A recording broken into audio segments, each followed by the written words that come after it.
그래, 트럼프가 왔잖아. 선물 보따리 갖고 왔잖아. 그래서 원자력 오늘 신고가 또 한 번 뚫어줬잖아. 이재명 대통령과 또 만나잖아. 그래서 한국 반도체 최고, 조선 최고, 원자력 최고. 그래서 반도체, 원자력이 올라가는 거잖아. 그래서 그 다음은 어떻게 할 건데? 아직도 감으로 투자하시나요? 이제 원칙으로 투자할 시간입니다. 슈퍼개미 이세무사 그리고 실전 트레이더 몽당연필이 함께하는 밸런스 투자 아카데미 100억 대학 7기 7주간 온라인 준 실전 과외로 진짜 매매 원칙과 평생 써먹을 투자 기술을 전수합니다. 이 강의는 단순한 종목 추천이 아닙니다. 시장의 사이클에 흔들리지 않는 평생 투자법을 배우는 과정입니다. 지금 바로 신청하세요. 밸런스 투자 아카데미와 함께라면 당신의 투자 인생이 달라집니다.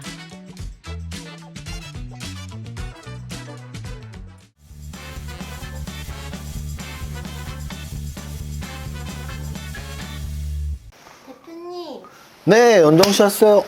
오늘 시장 어떤가요? 아, 진짜 이게 진짜 겪어봐야 안다 이런 게 실감이 납니다. 왜냐면은 저도 뭐 당연히 저는 신고가 시대도 겪어봤고 또 역사적 신고가를 이론으로 너무나 잘 알고 있고, 그래서 이 세상에서 주식시장에서 가장 좋고 무서울 때가 역사적 신고가 시대라는 거는 뭐 이론적으로나 경험적으로나 너무 알고 있었지만 몇 년 만에, 왜냐면 몇 년 만이죠? 코로나 때 이후니까. 저는 주식하면서 역사적 신고가를 여러 번 찍었겠죠. 제가 처음 주식했을 때는 IMF 직후였으니까 1000포인트 막 돌파해서 1200, 1300 갈 때도 역사적 신고가였고요. 그 다음에 이제 막 2000포인트 갈 때도 또 역사적 신고가였고, 또 2000에서 한 2500 갈 때도 역사적 신고가였고, 그러다가 코로나 직후에 막 3300 갈 때도 역사적 신고가고, 제 기억에 한 5번 정도의 신고가 시대를 맞이하는 것 같은데, 제가 그래도 주식을 뭐 거의 뭐 한 25년 이상 했으니까, 25년, 30년 가깝게 했으니까, 초등학교 때부터, 안 웃겨? 진짜인 줄 알았어. 그래서, 초등학교 때부터 30년, 그래서 한 30대 후반 정도 됐잖아요.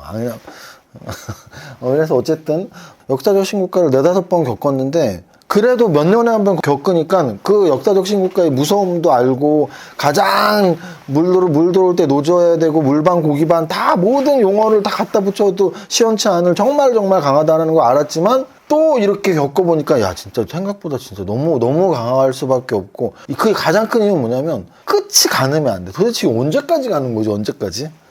정말 3,000 한 번 넘으려고 몇 년을 고생하고, 또 3,300 신고가 뚫으려고 몇 달을 고생했는데, 그 3,300 지금 생각하면 알량한이죠. 4,000인데 지금 그 알량한 3,300 뚫으려고 그 고생을 하더니 3,300 뚫고 나서 3,400, 3,500, 600, 700, 800, 900, 4,000. 그 4,000게 우스워요. 이제 4,000, 오늘 종가가 4,081이야. 4,081이면 내일 휙 하고 바라보면 또 4,100인데? 그러니까 5,000 이야기가 나오는 거고. 야, 진짜 끝이 없이 끝모를 상승이 나오고 있으니. 근데 이제 여러 가지 좀 약간의 단점들이 계속 존재하고 있어요. 뭐냐면, 약간의 대형주 위주의 장세다 보니까, 우리가 저런 거죠. 집값도 강남 아파트 또는 서울 아파트 위주의 상승. 똑똑한 놈 한 채. 그러니까 지방 사람들이 보기엔 서울 아파트 한 채, 또는 서울 사람들이 보기엔 강남 아파트 한 채. 똑똑한 한 채 시대니까 양극화 현상이 나오면서 집중화가 생기는 거죠. 돈의 집중화, 그래서 가격의 양극화. 근데 그게 지금 주식시장에서 약간 외국인과 기관의 쌍끌이 장세다 보니까, 오늘은 기관이 또 끌어올렸죠. 그러니까 외국인과 기관들이 뭐 1,000억, 2,000억짜리를 사진 아닌단 말이죠. 1조, 10조, 100조짜리를 사다 보니까, 정말 대형주의 끝없는 질주? 그러니까 지수는 끝없이 올라가는 것 같고. 근데 반면에 오늘도 역시 등락 현황은 빠진 종목이 더 많아요. 이게 되게 웃긴 얘기죠. 한번 볼까요? 거래소는 오늘 300대 566이니까 거의 하나 오르고 2개 빠졌어요. 거래소 지수가 1.76%, 2% 가깝게 올랐는데 세 종목 중에 하나 오르고 2개 빠졌다고요. 코스닥은요? 코스닥은 마이너스 0.19, 약간 약한 보합이죠. 약한 보합인데 오른 게 500개, 떨어진 게 1000개. 역시 하나 오르고 2개 빠졌어요. 그래서 거래소도 코스닥도 하나 오르고 2개 빠지는 장세다. 이렇게 지수가 올라가는데. 그래서 계속 말씀드렸지만 코스닥보다 거래소가 강하고 소형주보다 대형주가 강한, 거기에는 여러 가지 이유가 있지만 일단은 역사적 신고가를 뚫었던 그 주체 세력들이 외국인과 기관이었고, 아직도 그 힘이 남아있어서 오늘까지도 끌어올렸다. 그래서 뭐 언제까지 올라갈지 예측은 안 되는데 어제 제가 말씀드렸던 게 약간의 힌트가 될 수는 있다고 생각해요.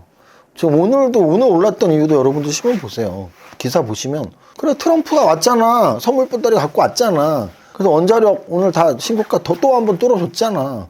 이재명 대통령과 또 만나잖아. 그래서 한국 반도체 최고, 조선 최고, 원자력 최고. 그래서 반도체, 원자력이 올라가는 거잖아. 그래서 그 다음은 어떻게 할 건데? 뭐 이런 거예요. 그 다음은 어떻게 할 건데? 그럼 트럼프 간 다음은 어떻게 할 건데?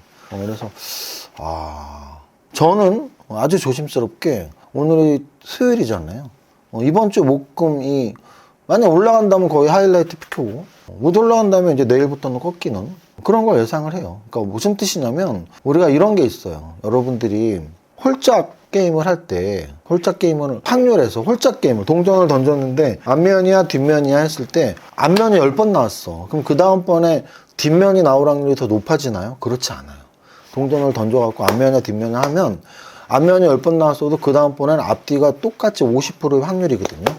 근데 이제 여기에서 중요한 건 구슬을 뽑을 때는 10개의 구슬 중에 저는 빨간색 좋아하니까 빨간색 하나를 뽑기로 하죠.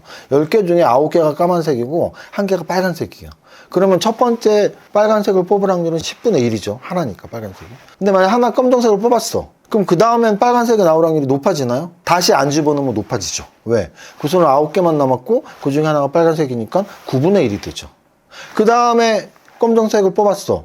그러면 9분의 8의 확률로 검정색을 뽑았다면 다시 안 집어넣는다면 다음번에는 8분의 1이 될 거고 마지막 2개까지도 빨간색이 안 뽑혔으면 빨간색이 뽑힐 확률은 뭐죠? 2분의 1이에요. 2분의 1. 첫 번째 빨간색을 뽑을 확률이 9분의 1이었다면 마지막까지도 빨간색이 안 나왔을 때 빨간색을 뽑을 확률은 2분의 1이라고요. 이 말씀을 왜 드렸을까요? 바로 주식시장도 마찬가지거든요. 저는 주식시장의 추세의 힘이 무섭다고 보거든요. 그래서 어제 올랐을 때 오늘 오를 확률은 저는 더 높다고 봐요.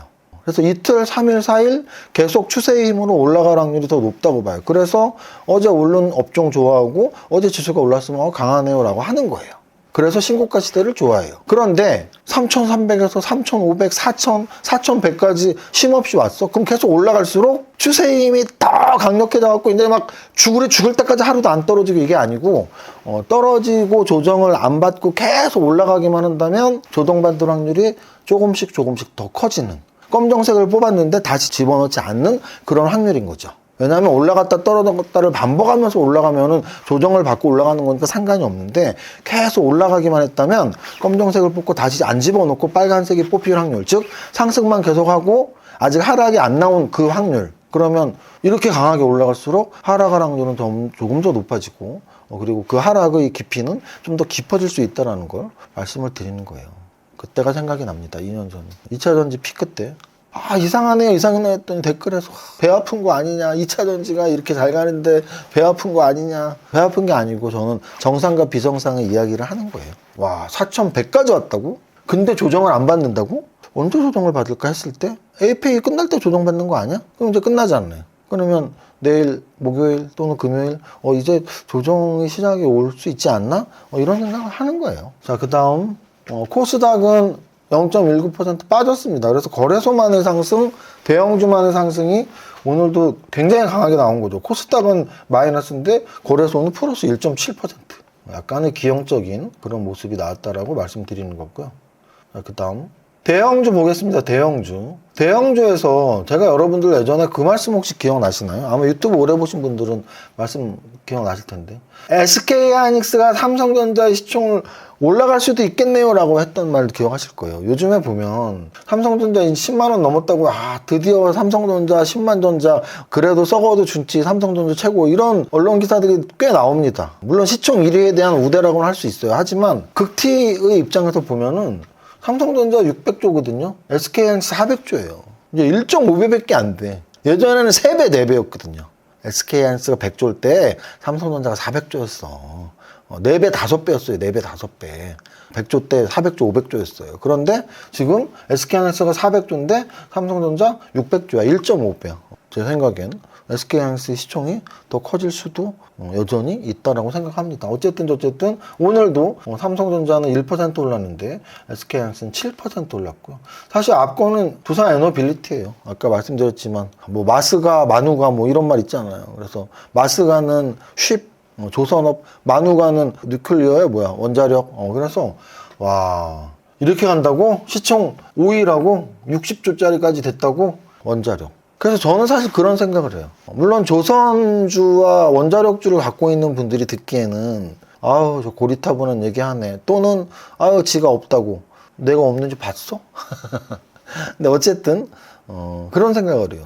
우리가 조선주와 원자력주가 이렇게 급등을 하는 게, 물론 제가 성장주를 좋아하는 사람이라서였는지 몰라도 뭐 제약바이오나 AI나 뭐 반도체나 이런 첨단 기술주들의 시총이 커지는 것만큼 기분이 막 좋은 건 아니에요. 무슨 뜻이냐면 우리가 산업의 구조라는 게 있잖아요. 여러분들 우리나라의 산업 구조가 사실 미국하고 되게 비슷했거든요. 무슨 뜻이냐면 미국의 반도체 기업, 우리나라도 반도체 기업. 미국의 자동차 기업, 우리나라의 자동차 기업. 미국의 포털 서비스 구글 기업, 우리나라의 포털 서비스 네이버 기업. 미국의 제약바이오, 우리의 제약바이오. 이렇게 매칭이 될 정도로 굉장히 우리 산업 구조가 선진화되었었거든요. 그런데 트럼프가 대통령이 되고 나서는 우리나라 조선업하고 원자력 뭐 이루고 있으니까 시총도 계속 커지고 뭐 발전이 되겠지만, 길게 봐서는 첨단 산업의 발전과는 또 다른 문제가 분명히 있을 수 있다라고 저는 생각을 합니다. 이 산업의 구조라는 건 진짜 중요하거든요. 왜냐면 전 주식을 오래 했으니까. 정말 예전에 70년대 때, 우리 뭐 역사책에서나 볼 수 있었던 70년대 때는 경공업 사회였다는 걸 알고 계시죠. 그래서 뭐 섬유화학, 뭐 신발 만들고, 뭐 가발 만들고, 이런 경공업, 공업 중에도 가공공업들 위주였단 말이죠. 근데 이제 그게 중공업 신화가 이루어져서 뭐 철강 산업, 자동차 산업, 무슨 산업 이렇게 된 거예요. 화학 산업 이렇게 된 거죠. 근데 그러면서 90년대 넘어오면서부터는 인터넷 혁명, 4차 산업혁명에 우리나라도 계속 같이 합류하면서 우리나라의 산업에도 인터넷 혁명의 물결, 4차 산업혁명의 물결이 강하게 몰아닥쳤었다고요. 그런데 최근 1년, 2년을 보면 우리가 조방원 하고는 있지만, 그럼 미국의 조선산업 뭐 어쩌라고 뭐 이런 거죠. 그래서 약간 우리나라의 그 좋아지었던 성장산업 위주의 이 산업 구조에서, 저는 반도체는 당연히 성장산업이니까 거기에서 조금씩 이렇게 과거로 회귀하는 모습들이 약간 나오는 것 같아서 좀 그런 아쉬움은 있습니다. 어쨌든 저쨌든 이거는 여러분들이 보유 종목 또는 보유 산업에 반한다고 해서 뭐 기분 나쁘게 듣지 마세요. 왜냐하면 산업의 성장에 따라서 우리나라의 시총이 분명히 이렇게 달라졌었거든요. 그렇게 말씀을 드리고, 오늘 코스피 200에서 두산과 두산 에너빌리티가 오늘 뭐 압도적인 상승을 보였습니다. 두산 에너빌리티, 그리고 삼성물산이 40조까지 간다고? 삼성물산 40조. 그리고 LS 일렉 전력기계에서 완벽하게 신고가를 뚫고 계속 가고 있고요. 두산밥켓, SK하이닉스가 7%, 또 현대건설도 어찌 보면은 원자력 관련주라는 이름으로 이렇게 급등을 하고 있고요. 오늘은 삼성 SDS 6% 상승, 카카오도 6% 상승, 삼성 SDI 6% 상승, 네이버도 4% 상승해서 하여간 진짜 지수가 강합니다. 대형주들이 무지막지하게 올라가고 있습니다. 자, 그 다음 거래 대금 상위 종목 보겠습니다. 거래 대금 상위 종목에서 SK 하이닉스 400조 오늘 대단합니다. 400조를 돌파했고요. 삼성전자 1% 상승. 두산에너빌리티가 거래 대금 3위 나오면서 12% 올랐고요. 카카오 6% 올랐고, 삼성 SDI 6% 올랐고, 네이버. 그래서 오늘 거래대금 탑10 안에 카카오와 네이버가 있었다는 것도 굉장히 주목할 만한 점이다. 카카오와 네이버가 거래대금 탑10 안에 들어있다는 것도 주목할 만한 점이다라고 말씀드리고요. 상승률 상위 종목에서요. 상승률 상위 종목에서 에스테크, 자람테크놀로지, RFHIC 이런 것들이 다 뭐죠? 통신주. 그래서 오늘 통신주 이렇게 올랐다고?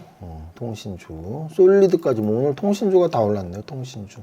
KMW. 과거에 이제 역전의 용사들이네요. 이 통신주들이 이렇게 잘 올랐고. T로보틱스 로봇 관련주. 근데 뭐니 해도 오늘은 그냥 두산 에너빌리티하고 두산이 마스가 이어서 만우가 해서 계속 말씀드리지만, 조방원은 트럼프가 올렸고, 오늘 조방원의 조상격인 트럼프가 한국에 왔으니 압도적으로 오늘 방산주, 만우가 하면서 방산주가 굉장히 크게 올랐다고 보시면 됩니다. 자, 여기까지 하겠습니다.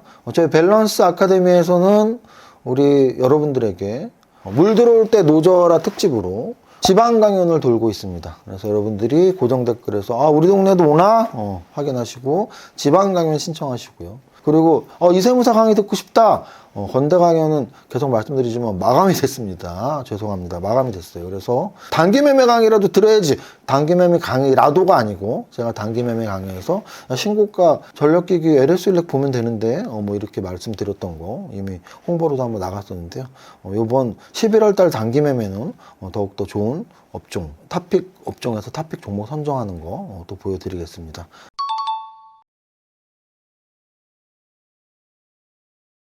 어쨌든 우리 밸런스 투자 아카데미와 물 들어올 때 노를 져야 하는데 그 노를 함께 만들어 보십사라고 말씀을 드리면서 오늘 마감 방송 마치겠습니다.